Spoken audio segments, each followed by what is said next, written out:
Olá, meus queridos, tudo bem? Sejam todos bem-vindos a esse bate-papo comigo.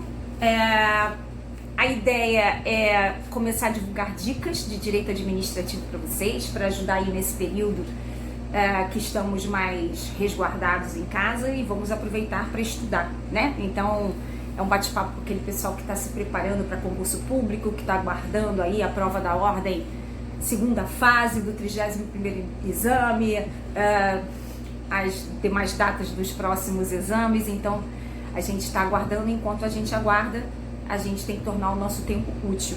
E aí eu vou fazer uma série de videozinhos com dicas de pontos de temas relevantes de direito administrativo.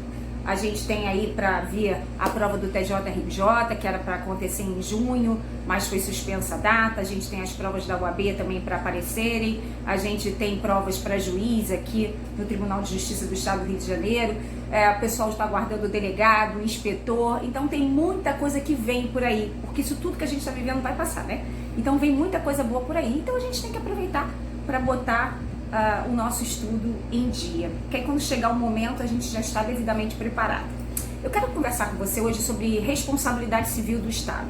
Veja, quando a gente estuda a evolução histórica do tema responsabilidade civil do Estado, e a CESP é uma banca, que é a banca do TJRJ, a CESP gosta muito de evolução histórica da responsabilidade civil do Estado. A gente tem que lembrar que num primeiro momento nós tivemos a teoria da irresponsabilidade, porque era característica do Estado absolutista, onde havia um entrave, né, para que você pudesse responsabilizar o Estado, porque o rei e o Estado se confundiam na mesma pessoa, e o rei era a personificação de Deus na Terra. Então, se Deus não erra, o rei não erra, o Estado não erra. É claro que isso tudo cai por terra com o surgimento do Estado de Direito, aonde começam a aparecer limitações para o Estado. E aí a gente passa por uma fase de responsabilidade subjetiva. Muita atenção a essa fase para a prova, quem vai fazer para TJ, RJ, Banca CESP, porque nessa fase de responsabilidade subjetiva, nós tivemos dois desdobramentos. Nós tivemos um pequeno momento, então dentro da segunda fase, que é a fase da responsabilidade subjetiva, nós tivemos dois pequenos momentos. O primeiro momento foi baseado na culpa civilista, ou seja, era preciso identificar o agente causador do dano, provar a sua culpa, porque eu estou falando de responsabilidade subjetiva, então tem que entrar no debate a culpa, mas era preciso também fazer uma diferença entre ato de gestão e ato de império. Por que essa diferença? Além de ter que identificar o agente causador do dano e provar a sua culpa. Porque se o dano fosse originado pelo ato de gestão, que é quando o poder público se despe da sua superioridade e se equipara ao particular na gestão da coisa pública, digamos assim, era possível responsabilizar o Estado de forma subjetiva. Mas quando era um dano oriundo de um ato de império, que é já o Estado na sua posição de superioridade, de supremacia, não era possível responsabilizar o Estado, porque eram atos protegidos por preceitos públicos. A gente, de uma certa forma, percebe que sobrou algum resquício da primeira fase. Só que nessa segunda fase da responsabilidade subjetiva, eu disse que tem dois pequenos momentos, né? Esse primeiro pequeno momento era muito complicado, muito conturbado, e aí ele é abandonado e vem um segundo pequeno momento, que é baseado na teoria da culpa anônima ou impessoal. Veja, eu continuo debatendo o elemento culpa, mas agora eu não preciso mais identificar o agente causador do dano. Mas, prof, tem que provar a culpa? Tem. Só que vai ser a culpa do Estado, a culpa do serviço. Então, é a teoria da culpa do serviço. Culpa anônima ou impessoal. Olha o nome, ó, anônima ou impessoal. Então eu não tenho que identificar ninguém, nem provar a culpa de ninguém, mas eu tenho que provar a culpa do serviço, a culpa do Estado, digamos assim, a culpa do serviço. E como é que a gente consegue provar a culpa do serviço? Quando o serviço não funciona, ou seja, não houve a prestação do serviço, isso me causou um dano, ou quando o serviço ele é prestado de forma ineficiente, ou quando o serviço é prestado de forma intempestiva, fora do prazo, tardio. liguei para o bombeiro, esse é um exemplo que o Diógenes Gasparini trazia no livro dele. Liguei para o bombeiro, minha casa começou a pegar fogo. Liguei para o bombeiro não apareceu, falta de serviço. No segundo exemplo, eu ligo para o bombeiro vem. Mas chega com a mangueira furada, a escada mais giro quebrada, me prestou um serviço super ineficiente. E no terceiro, que é o serviço intempestivo, tardio, ele chega 1, 2 horas depois. Não adiantou nada, né? Então, nessa fase da irresponsabilidade, a gente tem 2 pequenos momentos. Um primeiro momento que é abandonado, que é a culpa civilista, onde tinha que fazer a diferença de ato de gestão, de ato de império. Cuidado que a CESP gosta disso.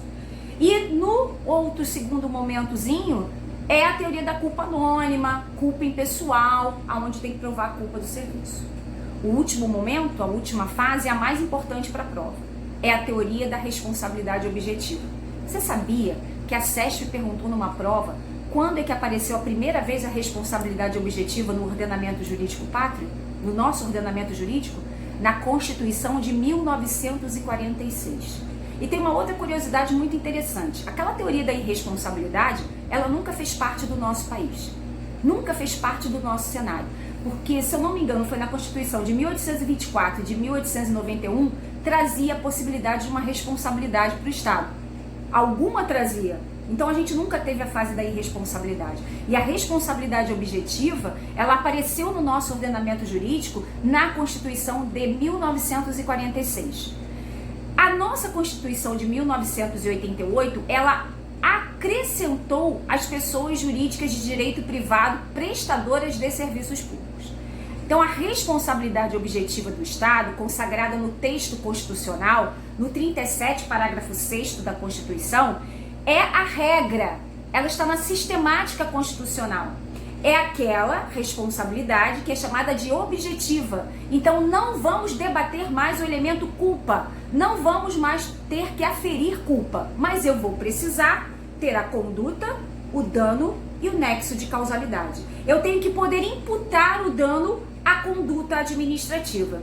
Essa responsabilidade objetiva que está consagrada no texto constitucional, no 37, parágrafo 6º da Constituição, ela é fundamentada na teoria do risco administrativo, que exige a conduta, o dano e o nexo de causalidade. Essa é a regra. Mas, professor, existe a responsabilidade objetiva fundamentada na teoria do risco integral? Existe, mas é exceção. Exceção porque nessa teoria do risco integral, o Estado, ele se responsabiliza integralmente por qualquer dano que ocorra, mesmo que não tenha sido oriundo da sua conduta. Então é como se o Estado fosse um garantidor universal. E isso não pode ser a regra, isso é exceção.